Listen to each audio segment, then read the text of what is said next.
This discussion is going to focus on looking at the different aspects of stress and how we can use variation and other recovery methods over the course of a physical prep strength and conditioning program. So we're going to look at the body's physiological response to stress and talk about some different basic ideas that can be incorporated within a strength and conditioning program.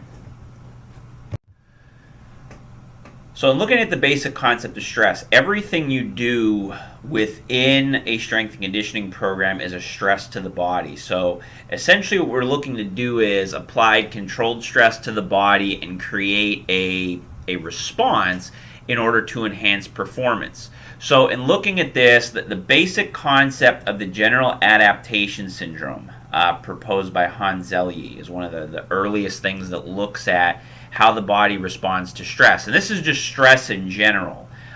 There's three basic stages. You have the shock stage, also known as the alarm stage, the resistance, and exhaustion. Now, the alarm stage is the initial. When a stress is posed to the body goes through the shock alarm stage. In referencing strength and conditioning programs, this is where there is an initial drop in performance abilities, and a lot of the soreness and stiffness associated with the physical activity is. So a person trains, their body's being put through stress, within the days or even possibly weeks, depending upon what the person does, they have that drop in performance. The resistance phase is where the body attempts to adapt to the stress. So this is where the body's kind of in the fight. They've been put through the stress. They've gone through that initial shock alarm stage. Now the body's trying to fight through it and trying to withstand the stress. And the adaptation of the muscular and the neurological systems is where a lot of this is taking place when you're referencing strength and conditioning programs. The exhaustion stage is if a stress persists for too long. So this would be a situation where somebody overtrains, doesn't get appropriate recovery methods, and the person will experience fatigue, staleness. Keep in mind that somebody training for physical activity or competition, outside stressors will impact this process as well. So if the person has stress from a job or family stresses, that's going to contribute to this as well. So you have to keep in mind with that.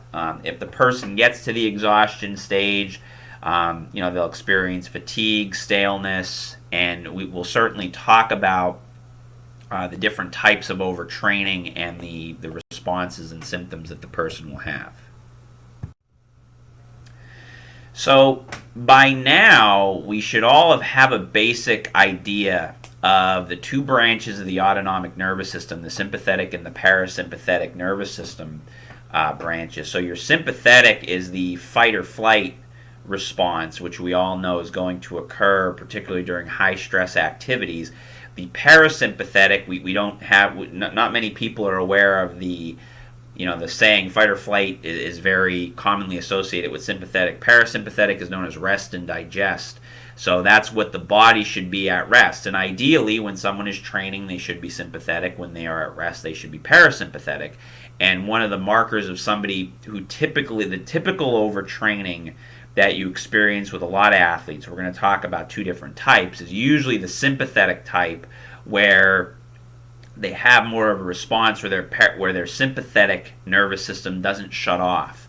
And this picture kind of illustrates, if you could see, most of us should know by now a lot of the responses of the sympathetic and parasympathetic. For instance, with the sympathetic nervous system dilates the pupils. The parasympathetic constricts the pupils. Parasympathetic stimulates the... So looking at the two branches of the autonomic nervous system, and this, for the most part, we should all have a pretty good idea how this works. We have the sympathetic and parasympathetic nervous system. So the sympathetic nervous system is known as the fight or flight, is what gets turned on during stressful activities. Most people aren't aware of the little saying that goes along with the parasympathetic nervous system, but that's also known as the rest and digest. So that should be what is going on at rest with the nervous system. So and again, these responses that goes on during each one of them should not be something that is too new to everybody. So the sympathetic nervous system dilates the pupils, the parasympathetic constricts, parasympathetic stimulates saliva, sympathetic inhibits saliva, and on and on. And we know the different aspects as far as how the cardiovascular system responds, how the respiratory system responds, how the digestive system responds. Going on down, you see the glucose response, what goes on with adrenaline. Obviously, the adrenaline and noradrenaline is what gets activated during the sympathetic nervous system. So, again, when we're obviously during an activity, the sympathetic nervous system should be responding. What we want, particularly with our athletes that are training, is that at rest, they should always be back to parasympathetic. That's what we want.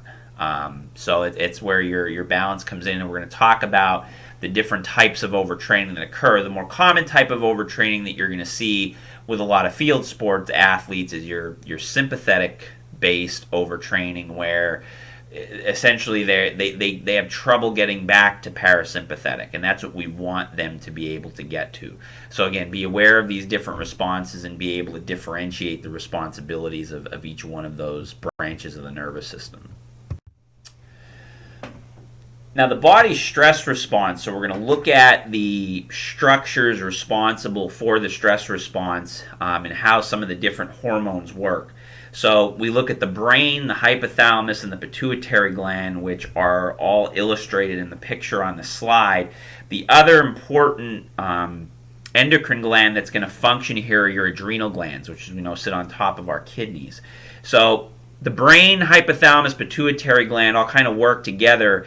The pituitary gland is going to release ACTH, or adrenocorticotrophic hormone. What that hormone is going to do is stimulate the adrenal glands to produce cortisol, which cortisol is a stress hormone. Now, in looking at some other hormones that get produced, epinephrine and norepinephrine, which is your adrenaline and noradrenaline, there are other hormones that get produced during the stress response. So what's going to happen are the responsibilities. So epinephrine and norepinephrine increase cardiac output. They increase your blood sugar and also increase glycogen breakdown. They'll work with fat metabolism as well. Your norepinephrine is going to constrict your blood vessels to areas where you don't need as much blood supply in as far as when stress is going on. Cortisol is used to conserve energy, so cortisol will maintain your blood sugar and it will also promote fat usage. So a lot of times during the initial stress response, your early response is going to come from the epinephrine and norepinephrine for your initial energy surge, and then your cortisol a lot of times comes later from the stress response. So that's the responsibility of those hormones coupled with what goes on with the individual structures in the body. So make sure you're able to differentiate between them. Now, what we're looking to do, again, in the context of strength and conditioning programs, is we're looking for adaptations. Again, we're looking for athletes to get stronger. We're looking for athletes to get faster. We're looking to get their energy systems to work more efficiently. In some instances, we may be looking for muscles to hypertrophy, whatever they are. The idea is to get the body to respond to the stress and to adapt, and ideally go through the concept of supercompensation, which essentially is where your increased performance is going to come from. So the idea is you apply a stress, you kind of take the body below its baseline level of where it was, with the idea that they go through the stress response and then actually put themselves at a level above where they were at physically. Now, the only way that happens is if in between stressors they get appropriate amounts of rest. And this is usually where a lot of people go wrong in how we design conditioning. And a lot of the mistakes here come with in-season conditioning led by a lot of sport coaches. Because what do a lot of sport coaches do? So let's say there's a game or contest 4 days out. Well, they practice hard day 1, they practice hard day 2, they practice hard day 3. They take a little bit of time off on day 4, and then they have their contest. Well, 3 straight days of high intensity practice activities and mismanaged conditioning, one easy day is not going to allow for adaptation to occur and allow them to be totally ready for that contest, because the contest also represents a high stress activity. So this is where a lot of times, and again, sport coaches make this error in a lot of what they do in season conditioning wise, again, beyond what the mismanaged metabolic aspects of what they do in as far as conditioning is concerned. Now, overtraining a lot of times gets addressed as one phenomenon, and there's actually 2 subtypes of overtraining. One of them is much more common than the other, particularly when you're looking at field sport athletes. You have what's called adaptation overtraining, which is overstimulation of the parasympathetic nervous system, and you have basodoic overtraining, which is overstimulation of the sympathetic. What you will more commonly see with field sport athletes and athletes who take part, I would say, in more high intensity types of activities is your basodoic overtraining or overstimulation of your sympathetic. Adaptation overtraining you will see a lot of times in distance runners is a very common thing to see adaptation overtraining with.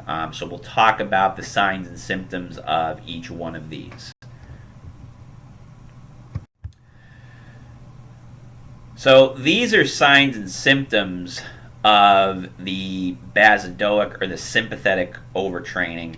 And I'm not going to go through, they're listed here. I'll kind of just talk a little bit about what's going on here. So it's basically an overuse of the sympathetic nervous system. So increased blood pressure, increased resting heart rate, and that's kind of the classic thing. And a lot of people, and I'm a firm believer in this, is noting resting heart rates, particularly when people wake up in the morning. The resting heart rate obviously should be very low in the morning, and that's one way you could kind of monitor somebody's ability to train. Poor immune function, so people who tend to overtrain, they'll get colds very easily and things like that because their immune system's suppressed. And then you see a lot of the other physical symptoms that are kind of correlated with this. So this would be your sympathetic or your basodoic overtraining. This is your adaptation overtraining. So the person with this, again, this is your parasympathetic involved overtraining. Impaired coordination. Now you're going to have a blood pressure increase, but what you're going to see with this is a increase in the diastolic blood pressure. So that second number is going to be what is typically a little more disproportionately elevated. They'll have a low resting heart rate, which we talk about is actually a good thing. The problem with this individual is that they will display this too much during activity. I mean, to a certain extent, the heart rate is going to have to increase. So again, it doesn't take from the fact that a low resting heart rate is still a sign for individuals of a very efficient cardiovascular system, but coupled with everything else with adaptation overtraining, again, could be a detriment just like anything. And a classic thing a lot of times associated with distance runners is the decreased testosterone. So that would be something that would come about as well. So these are the symptoms of adaptation overtraining.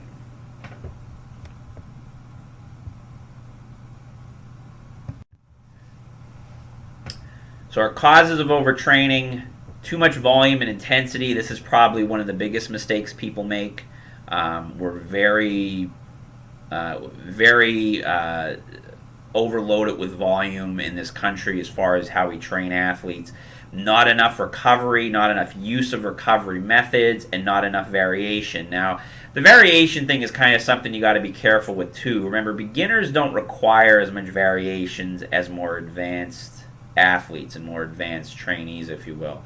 So variation is still an important thing, but with beginners, they don't need as much variation. So, and actually that can become a detriment for a beginner, because if you're constantly varying things, they never really get a chance to adapt. So you want to be careful with that early on with people who are just starting training. They don't need as much. Now, if you have a more advanced person, they will need more variation because they adapt, and plus coupled with the fact that you have to be concerned with the overtraining component.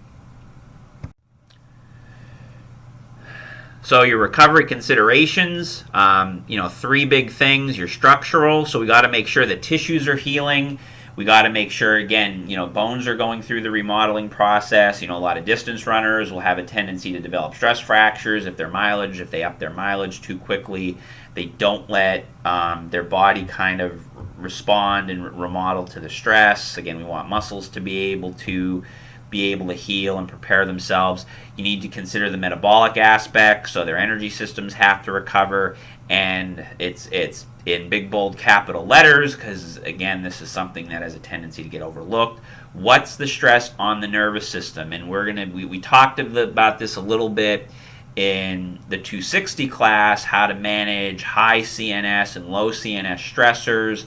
We're going to really get into that again more in this semester as well. I'm going to give you some articles to read on what are considered high, what are considered low, and kind of how we manage that. But the nervous system is something that needs to be managed, and we tend to not think about the recovery of that aspect of training. So ways to avoid overtraining.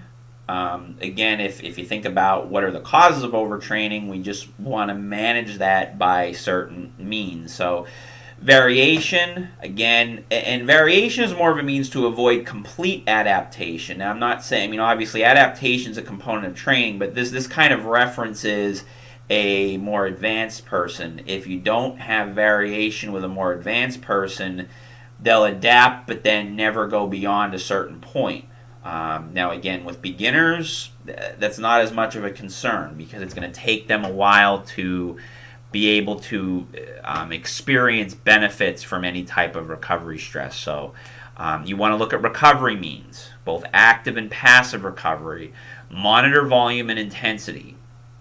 So make sure that you're utilizing appropriate rest between high stressors and making sure that the CNS isn't getting overworked. And plan.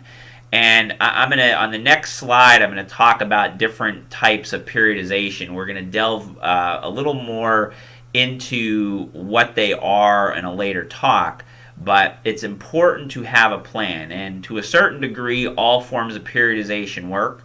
There are some forms that myself, along with many others, feel are much more effective long term, but we'll get into that a little bit in class and talk about that. But we're going to discuss on the next slide just some of the different types of periodization. So these are 4 types of periodization. There's actually one more that I'm going to throw in here as well. I didn't add it into the slide. You have your linear, your nonlinear, block conjugate, and then vertical integration, which I think I've talked about quite a bit. And to a certain degree, they have some similar qualities. Some are more alike than others.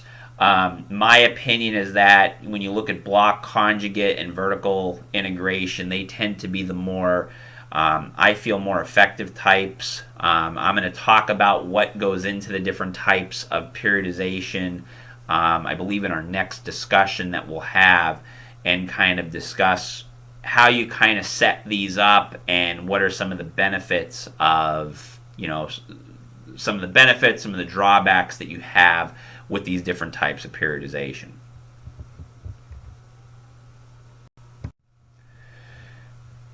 Training variation.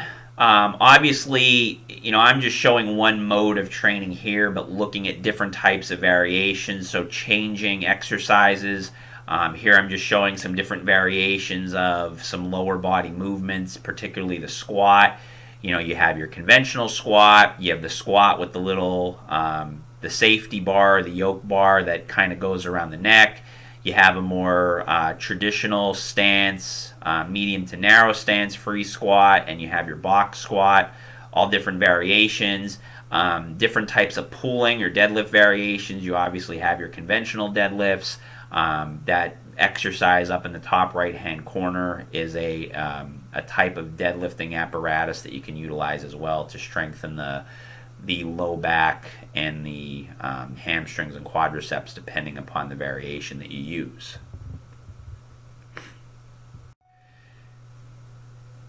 Now, for rest and recovery, there's a lot of different things you could utilize. Ice baths, particularly for the lower body, are very effective. Contrast showers and baths. I'm not a fan of contrast baths for injury purposes. I think there could be some merit for recovery. You may have never heard of a contrast. A contrast shower is basically the same idea as a contrast bath, except all you're doing is you have the water running on you. So what you do is you'd turn the and this is something that requires some getting used to. You basically turn the water on cold for 30 seconds, then you turn it on to hot for a minute with the contrast shower. Obviously, the minute in the warm feels very good. Some people have some getting used to, and they're turning on the water to completely on cold. I think by now we probably have all seen various foam rolling, which is very good for recovery purposes. As far as physiologically what's going on there, there's some debate, but certainly I think that there's a lot of benefit to that. Mobility and flexibility work, extra strength workouts. Now, obviously, if you're using an extra strength workout for recovery means you have to look at what's your volume and intensity of what you're doing. Again, these are obviously going to be low intensity workouts where you're just trying to basically get some blood flow to the muscles, and maybe work on some connective tissue strength. And then easy forms of conditioning. We talked a lot about extensive tempo running or any type of low intensity cardiac conditioning can be utilized for recovery purposes.